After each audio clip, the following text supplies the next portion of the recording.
Oh, I just got an update. Okay.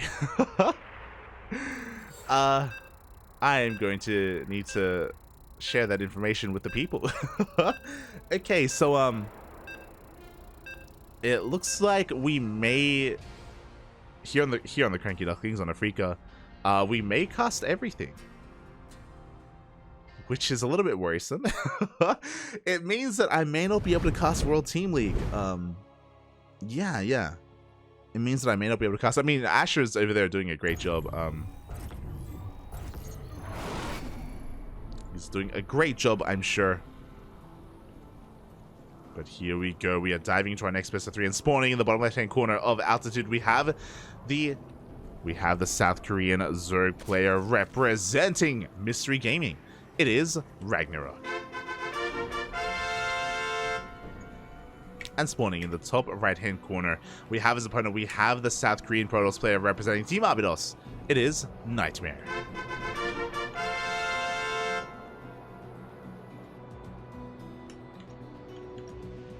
Un momento.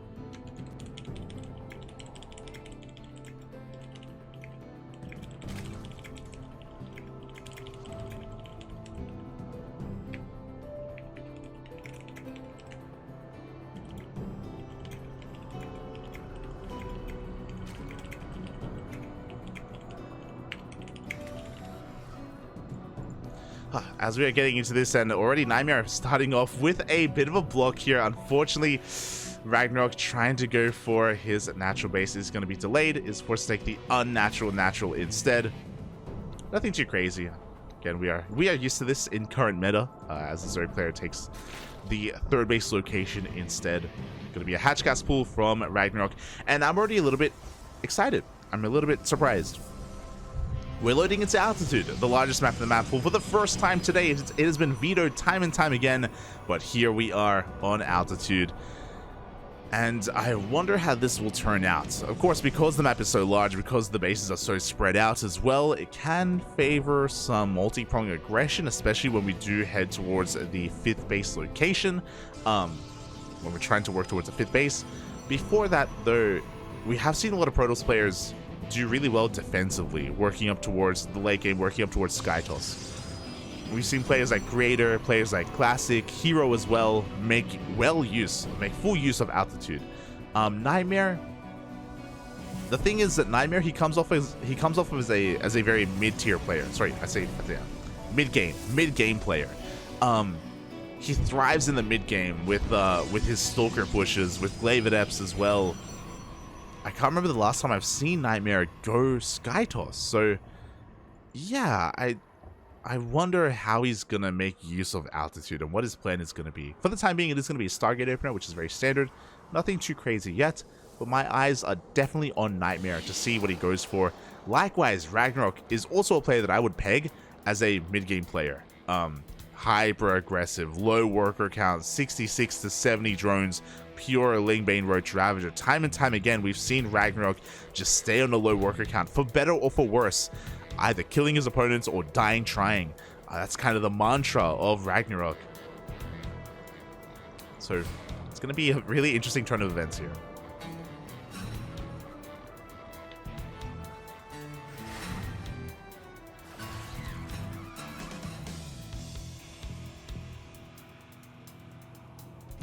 As here we go, RagnaroK just sending out his first wave of Lings just to make sure he's safe against the Adepts of his opponent. Oracle has arrived, and NightMare is actually going for a Phoenix after the Oracle. Interesting. With this, he's going to be hunting down these Overlords, denying vision, denying scouting from his opponent. This Phoenix can also provide a lot of support to the Oracles as well, and he can join in, and the Phoenix can even lift up some Queens and help these Oracles do damage, as the Lings of RagnaroK are zooming across the map looking to deny the third base. But there is no third, because that is a fast Twilight Council. This is looking like Glaive Adepts. Meanwhile, the Lings have arrived. It looks like the first Adept is going to go down. Forcing a warp in back at home, forcing a reaction at the same time. The Oracle finds 2 drones, gets a bit of larva, and even dips into the main base. The Spore was not done. Damage is ramping up here. 5 drones go down. Already a good start for NightMare. And this is why I mentioned Glaive Adepts earlier. So this should be for Glaives. Yep, there we go. This is a hidden build from NightMare. His goal here is to keep his opponent in the dark. The Overlord is going to be hunted down. And RagnaroK doesn't know what's happening. Because of all these links, RagnaroK, he could be thinking, oh, I'm doing a great job. I'm like denying the third. I'm containing my opponent here to 2 bases. I can be greedy. I can drone. Little does he know that Glaive Adepts are soon to be upon us. Meanwhile, thankfully, we have a Roach Warren on the way. This was a 4-minute 40 Roach Warren. So, relatively early on. Should finish up in time for the Glaive Adepts. We should have access to Roaches. So, thankfully, RagnaroK isn't cutting too many corners. He has the tools available here to defend. Well, he will if he sees this coming. The Adepts are moving out across the map, and for the time being, they're about to be scouted. Very crucial scout for RagnaroK. He knows what's coming his way. We have 5 Roaches in production as we speak. Are we going to wall off? Looks like for now, RagnaroK repositioning his queens, bringing them all forward. The Adepts have arrived. And these Roaches are going to come out in time. The Adepts, though, they commit to the shade. They make use of the choke point. They make use of the ramp. Links are going down, but the Roaches have arrived. The onus is on NightMare to do some economic damage. He needs some worker kills. He commits to the shade. Oh, once again, dipping out of the mineral line. But there are so many Lings waiting for him. It looks like RagnaroK should be able to minimize his losses, should be able to clean this up.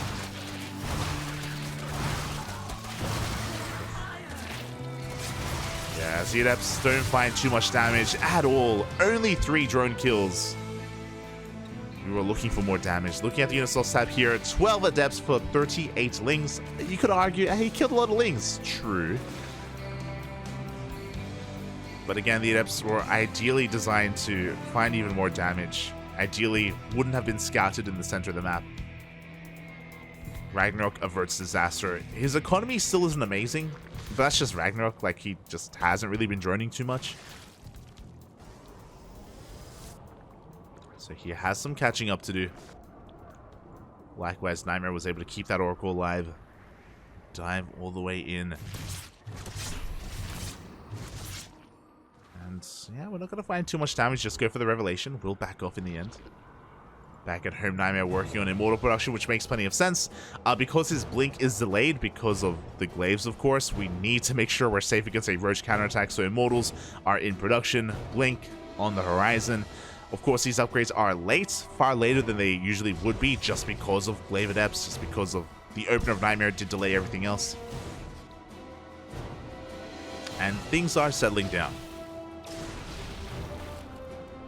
After all said and done, I kind of want to say that NightMare's still in a better position.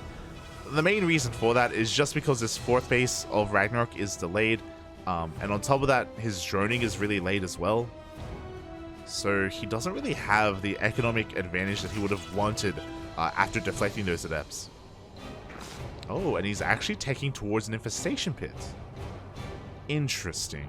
Very interesting. So with this fast Infestation Pit, we can actually go into a fast Hive to go into Vipers. I imagine that's where he wants to go. I can't imagine he wants to make use of something like Swarm Host. That would be crazy, but possible. Definitely possible.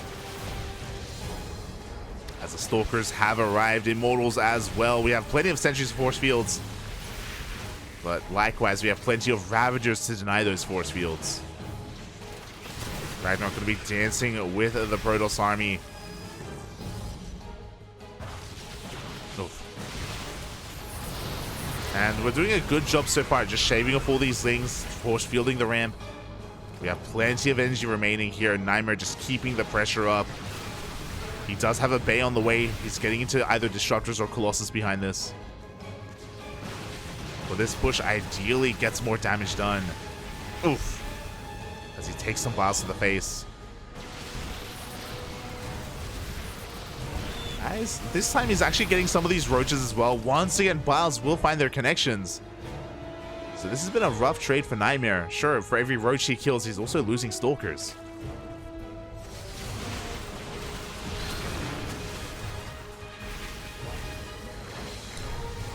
Meanwhile, looks like a 4th base is on the horizon for NightMare. He isn't all in, he is transitioning. Or at least he's trying to. Once again, decent force fields. Archers do go down. Fourth base still not in production. NightMare just focusing on these warpins, focusing on his push. There we go. Fourth is now thrown down. Meanwhile, at the same time, a massive Baneling counterattack is headed towards the third base. NightMare does have Stalkers in position. He is ready for this. It looks like the longer he stays, though, the worse this is going to get. Stasis Trap does get triggered. And RagnaroK is setting up for that surround. Lings, they come in from behind, they get on top of the Immortals, and it looks like with this, RagnaroK is going to shut this down. The Biles connect. Oof. And NightMare has to fall back. At the same time, the Baneling Rumbai didn't find too much damage, but the Immortals went down. RagnaroK has so much momentum going his way. He breaks free from his 4 bases. He goes for the counterattack. Novas are going to force him back, but there are only 2 disruptors. There's only 1 disruptor. So RagnaroK is going to rotate around. How the turns do table.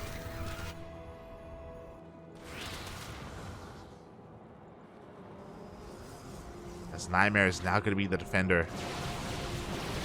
Banelings once again headed towards that third base. Sold force fields. NightMare making full use of this ramp. Is going to be able to deflect the main army for now. Meanwhile, NightMare also does react in time, does pull his probes away. But this creates an opening. An opening that RagnaroK is making use of. He pushes on forward. There is a shield battery. There's Nova charge to the Baneings. They're coming from behind. Nova connects, taking down some of those Ravagers.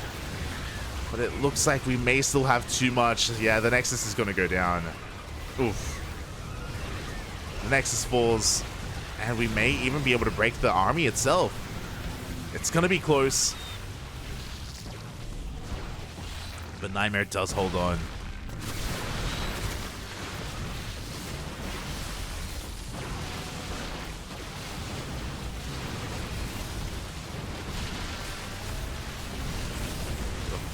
Does hold on, and we can see him fighting his heart out here with these Stalkers, with these Immortals. Biles getting some half-decent connections. He's doing what he can, but alas, RagnaroK is breaking on through. He just has the numbers on his side. He's got the bases. He has a solid economy. He's up to 81 workers. His worker count has been left alone this entire game.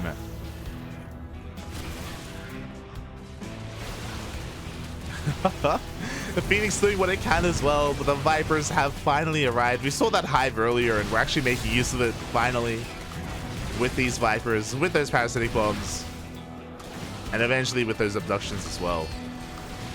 As I say that, oof. Vipers are being sniped out of the skies, but we head towards the third base. The Banelings, they roll in once again. Do we react? We do not. The mineral line goes down. GG gets called, and RagnaroK takes game number 1. GG, well played.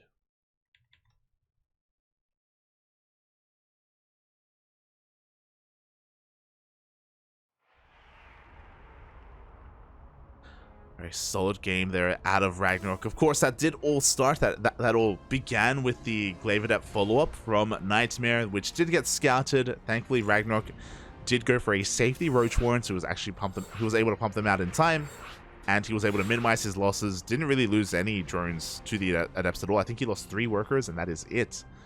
3 drones is nothing. And after that, RagnaroK was able to stabilize. NightMare, he committed. He worked towards this big double Immortal Sentry push, which never really gained any ground.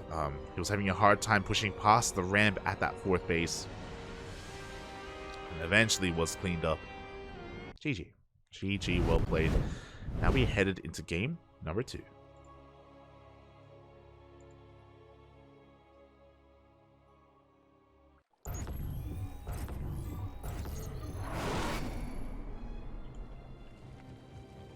And here we go, spawning in the top left-hand corner of Gresvan, we have the South Korean Zerg player representing Mystery Gaming, leading the series 1-0. It is RagnaroK.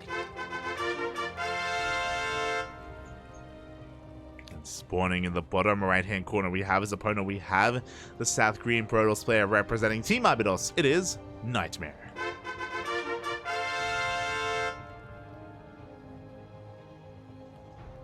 So I was just notified that that unfortunately, and I guess I can reiterate this a little bit later, but unfortunately the caster over on the Matcherino Africa channel is feeling a little bit unwell, which is terrible to hear. I hope it's nothing too serious, and I hope they're able to recover. Hope everything is okay over on that stream. But they're not feeling too well, so because of that, I was notified that they're going to be covering the upper qualifying match. They're going to be wrapping that up, and I think that I think they're going to be heading off after that. So we have a choice. We can either, you know, have our initial plan, of course, cast this series and kind of end things there, or keep going so that we can at least have an English caster for that lower qualifying match. And that's probably what I'm going to go for. It wasn't the initial plan, and it does mean that I might not be able to cast World Team League, or at least I'm going to miss the majority of World Team League. But, you know, I'm more than happy to accommodate, just because I'm of the belief as well that we should have at least one English cast covering all the qualifying matches.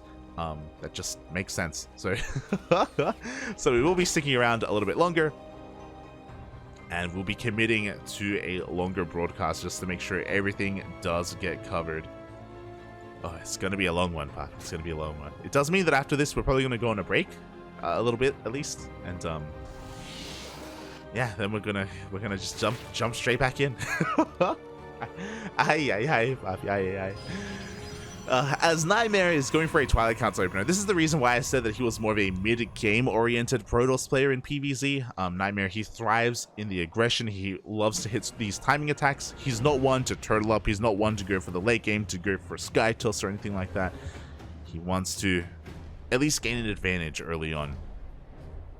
And here we go with this Twilight Council upgrade. Sorry, with this Twilight Council opener, this is looking like either Glaive Adepts or a Dark Shrine opener. I'm feeling Glaive Adepts, but we haven't pulled out of gas yet. Oh. Show us the DTs. Yeah, we haven't pulled out of gas, so if we did, it would be for 4-gate Glaive Adept. Because we haven't, this is looking like something very different. Okay, it is going to be Glaives. This is either going to be 6-gate Glaive Adept, or it's going to be 4-gate Glaive Adept with DTs. Again, the fact that we are continuing gas mining here means that there is something more. There's something more here to this Glaive opener. Whether it's DTs, we can also go into a faster robotics bay for disruptors. We can go into fast immortal production. Like, this gas is going to be spent on something. My money is still on DTs, but we'll see. We shall see. As for the time being, we do have 3 gates on the way for these Glaive Adepts. Back at home, RagnaroK is throwing down a safety Roach Warren here, sub 4 minutes. This was like a 3:45-ish for spawning, sorry, Roach Warren. Very early on.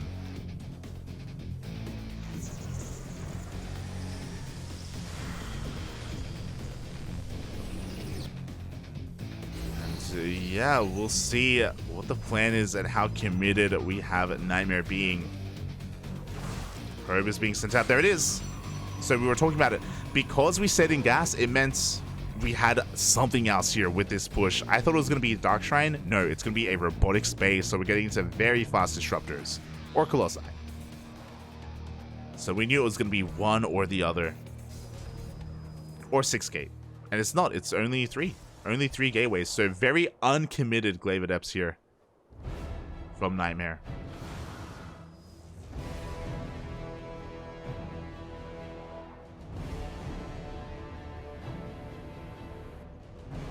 Transitioning very quickly, we've got the 3rd base on the way. So because it's only 3 gates, these Adepts shouldn't be committing to any of these shades. We should only be threatening. The goal here is to force a reaction, force RagnaroK to stop droning, force him to make Roaches, force him to make Lings, and back off. And even though you could argue this is like we're poking the bear, you know, we're poking RagnaroK and he's building up a large Roach army, and if he goes for a counterattack, we die. Well, no, because back at home, we'll have Colossi. And there it is. It is going to be Colossus, not Disruptors. Very early on here for NightMare. We have Blink on the way, Gateway Explosion as well.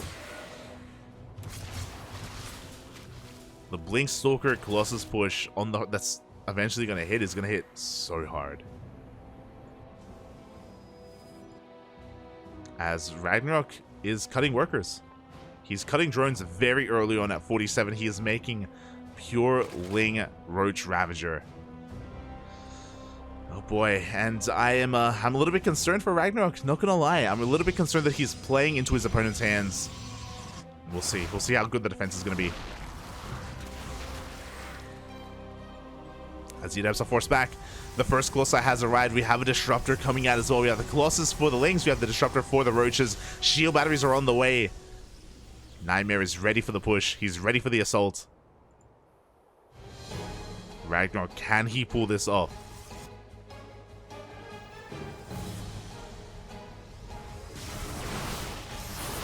And here we go. The Colossus has arrived. So far, the force fields are looking good as well. Nova connects on the Roach Ravager. Oh my god.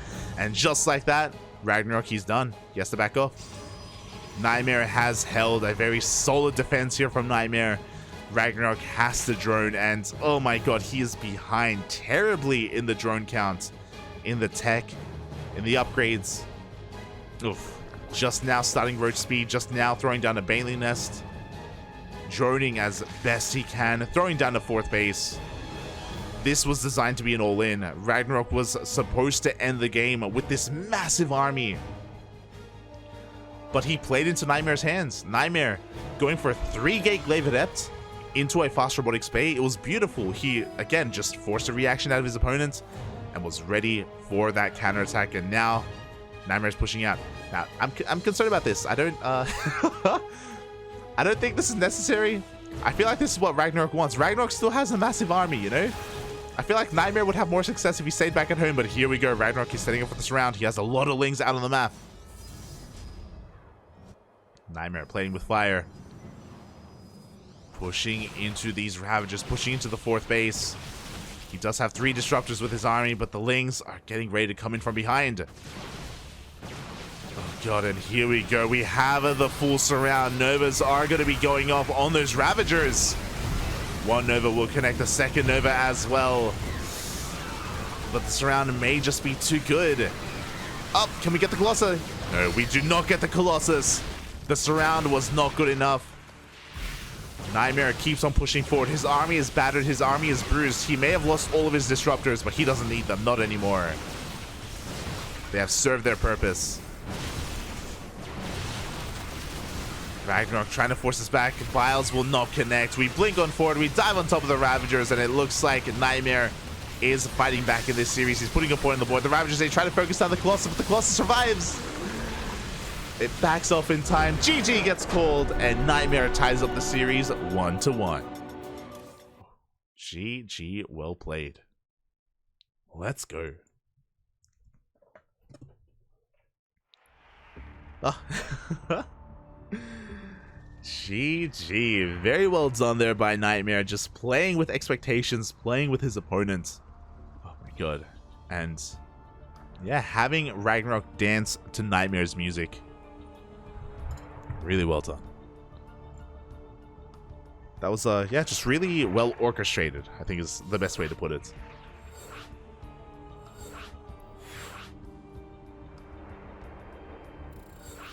And now we're going into game 3.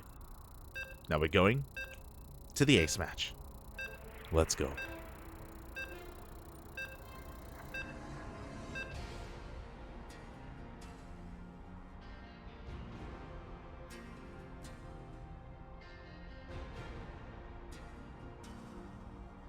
Here we go.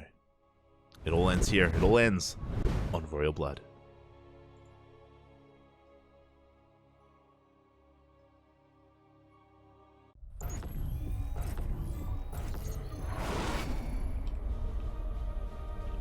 And spawning in the bottom left-hand corner of Royal Blood, we have the South Korean Zerg player representing Mystery Gaming.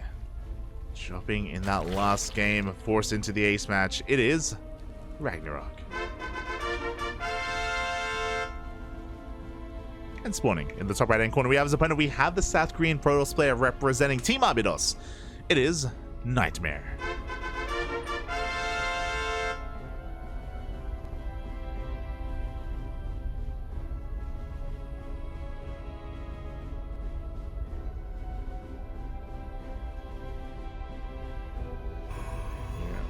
go. Oh. As once again, NightMare's forced to take the unnatural natural. Looks like he was even playing with the idea of taking that triangular third, forced into the linear third instead. Nothing too crazy in the early game, as the NightMare is setting up for the gate expand. And the question becomes, what does NightMare go for this time? So, if you remember, game 1, NightMare went for a Stargate opener into Glaive Adepts. Into pretty committed Glaive Adepts, which fell on its face. Game 2, he played with the idea of going for a Glaive Adept opener, but really it was a not very committed Glaive Adept. He was actually teching at the same time into Disruptors, into Colossi, getting ready for the counterattack instead, and forcing an overreaction out of RagnaroK. So game 2, there were layers to the build of NightMare, heavily reliant on what his opponent, or how his opponent would react to what he was scouting. Here in game 3, what haven't we seen yet? We haven't seen Dark Templar, we haven't seen a Disruptor opener, a Disruptor drop opener, which I don't think would be best against RagnaroK. I feel like that's not what we want to go for, just because of how aggressive he is. Yeah, I'm curious. Very curious indeed what the plan is for NightMare.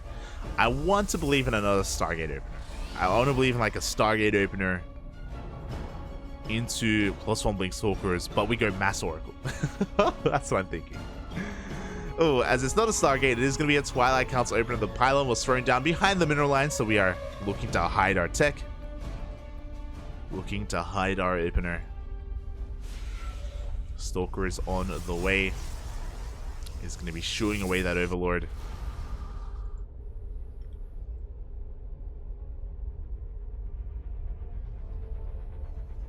And yeah, we'll see. We'll see how this all does unfold.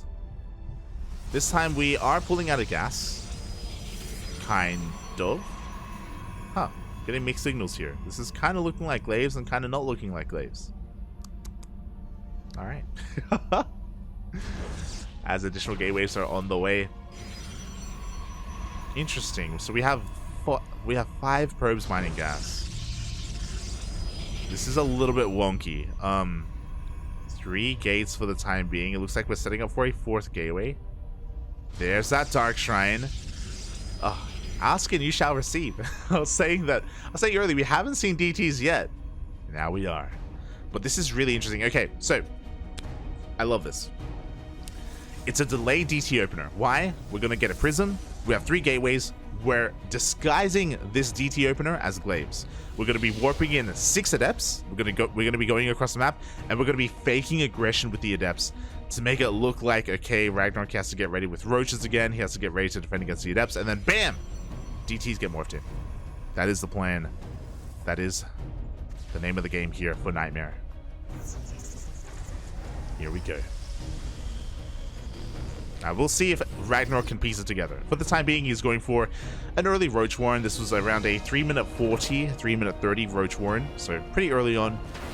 Has correctly identified that, hold up, this is a Twilight Council opener. Has identified that we are not safe to drone, so he's making Roaches, making Lings as we speak. Ooh, Overlord is going for a scout, and it looks like the Overlord's going to see this. The Stalker was a little bit too late. And this is massive for RagnaroK. He sees everything. He sees the Dark Shrine. Even though we wanted to try to fake out the opener, it will not be faked out. It will be spotted. Spores are on the way. The DTs will not be able to get on top of the Spore. They're trying to desperately, but alas, they are being denied. Some good damage is being done overall. Oh my god, but the surround, the prism goes down. The DTs are forced to recall, and this is a disastrous start for NightMare. Ay, ay, ay. Not like this. Back at home, we have a Blink on the way. We have an Immortal as well. We are attempting to transition. We have DTs back at home, thankfully, and it looks like the DTs are going to keep this third base alive. But RagnaroK can do whatever he wants at this point. He's droning, saturating his bases, working on his lair, taking his gases. Oh, sorry, my apologies.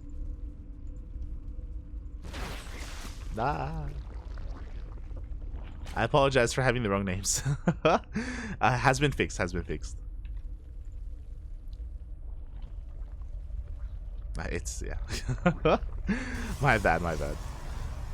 As we are getting into this end, yeah, we do see NightMare just trying to transition. Unfortunately, his upgrades are very delayed. He actually doesn't even have a forge either. This is looking like potentially a follow-up all-in. We are getting up towards 7 gates as we speak.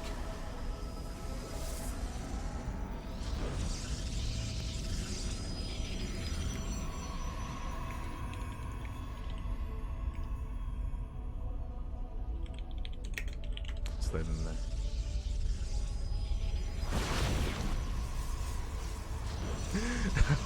I can see the chat catching up. I apologize. I apologize. But yeah, we are just transitioning out of this. We do have the Bay on the way, working towards potentially Colossi or Disruptors, which will help out. So far, only 7 gateways, and yeah, we are just establishing ourselves on these 3 bases. Meanwhile, back at home, RagnaroK is just chilling. He's had so much freedom after shutting down the initial Adepts and DTs to just saturate his 3rd, get his 4th. So far, no issues whatsoever.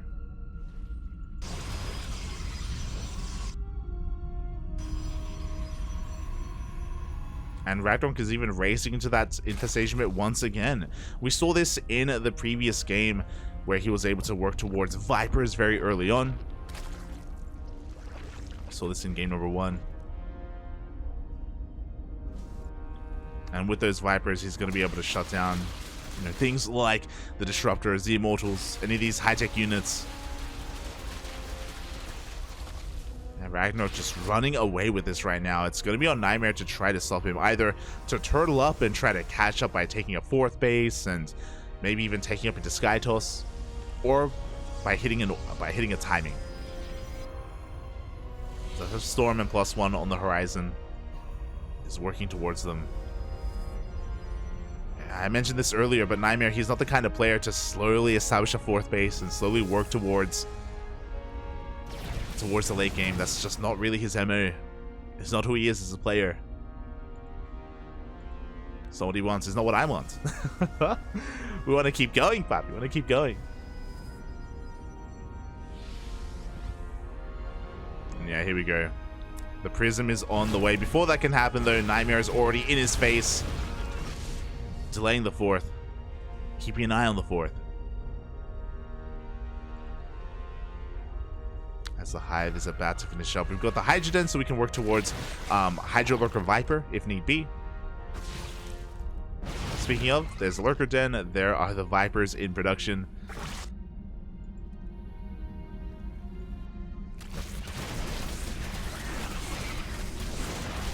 RagnaroK aware that he can just tech up into whatever he wants.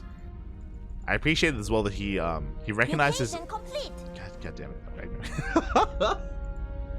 Every time I look at RagnaroK's vision, I just hear Diva. God damn it.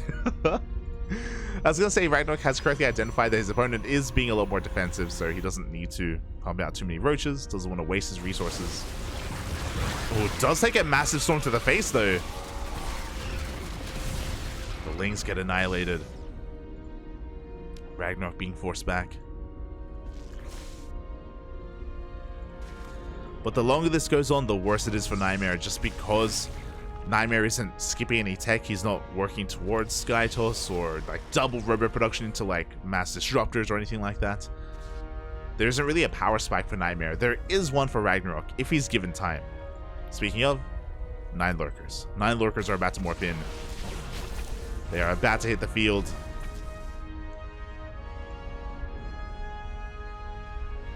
And the window where NightMare could have maybe tried to punish this has now closed. The Lurkers have arrived. And as RagnaroK loses Lings and Hydras, sorry, Lings and Roaches, he's going to be replacing them with Hydras and even more Lurkers. Oh, there's the Sky Toss. Here's the Sky Toss transition, but this feels like maybe 2 minutes too late. I appreciate it. It's necessary. It's very necessary, but it does feel very delayed. By the time the Sky Toss hits, RagnaroK is already maxed out on a more ideal army. Zealot Rambai just running into a wall of a forest of spore crawlers, spine crawlers even. Oof. Oh my god, the storms once again looking good for NightMare. What's interesting is that these lurkers have intentionally been left behind. Until now, the lurkers are being revealed. We're still working on the lurker upgrades. As we speak, NightMare rotating around, pushing towards that fresh mining base, towards the lurkers even. We do have some storms in the prism.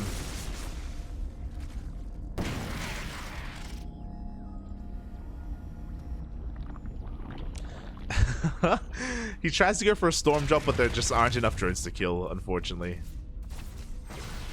Which is maybe a criticism of RagnaroK. He doesn't really have a high worker count. Doesn't have the best economy, but he's going for the surround. The lurkers, they come in from behind. Oh my god. Massive volleys go off on the stalkers, on the Protoss army. The storms are looking good, but the lurkers still stand strong, and we're going to be able to chase this all the way down. +1 air attack is on the way. The Stargates did finish, but we just couldn't transition into the Sky Toss. It was a little bit too little too late. The lurkers zoning the ground army away. And the Roach Hydra taking down the 4th base. We can see NightMare, he's trying to engage, he's trying to dance with this, but with Ground Toss army just cannot push into all these lurkers. Not without disruptors. And we can see RagnaroK just leapfrogging forward. The 4th base goes down. 14 probes as well.